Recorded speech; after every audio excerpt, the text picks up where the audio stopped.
Gofar Hilman terseret kasus dugaan pelecehan seksual. Begini nasibnya di Lawless Jakarta. Terkait penyiar radio kondang Gofar Hilman yang terseret kasus dugaan pelecehan seksual, perusahaan Lawless Jakarta mengeluarkan pernyataan resminya. Sebelumnya, Gofar Hilman disebut melakukan pelecehan seksual oleh akun Twitter @queenjojo. Sejak hari ini, pada Rabu 9 Juni 2021, Lawless Jakarta mengatakan Gofar Hilman bukan lagi bagian dari perusahaan mereka. Selain itu, Lawless Jakarta juga menyatakan pihaknya mendukung korban dalam kasus dugaan pelecehan seksual tersebut.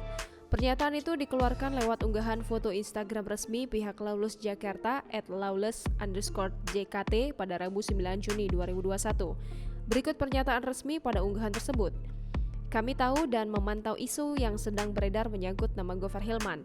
Kami dari Lawless Jakarta berdiri bersama korban. Mulai hari ini kami menyatakan bahwa Gofar Hilman sudah bukan bagian dari Lawless Jakarta, PT Lawless Jakarta Indonesia, PT Lawless Burger Bar Asia, tulisan pada unggahan itu. Diketahui Gofar Hilman telah angkat bicara soal tudingan melakukan pelecehan seksual. Nama penyiar radio Gofar berada di urutan pertama di jajaran trending Twitter pada Rabu 9 Juni 2021 pagi.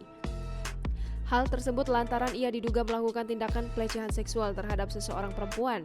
Diberitakan Tribun News sebelumnya, sebanyak 18.000 lebih cuitan warganet membahas sosok presenter 38 tahun itu. Semua bermula dari curhatan seseorang dalam akun @queenjojo yang mengaku dilecehkan oleh public figure.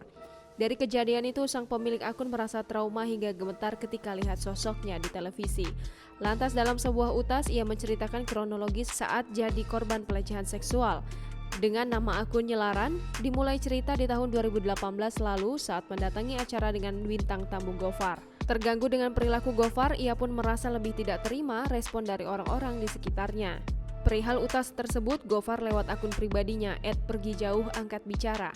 Ia langsung menyampaikan permintaan maaf karena tindakannya soal merangkul seseorang.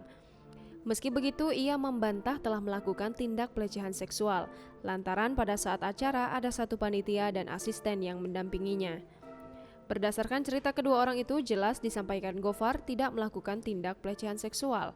Kemudian ia siap menyelesaikan masalah ini melalui jalur hukum.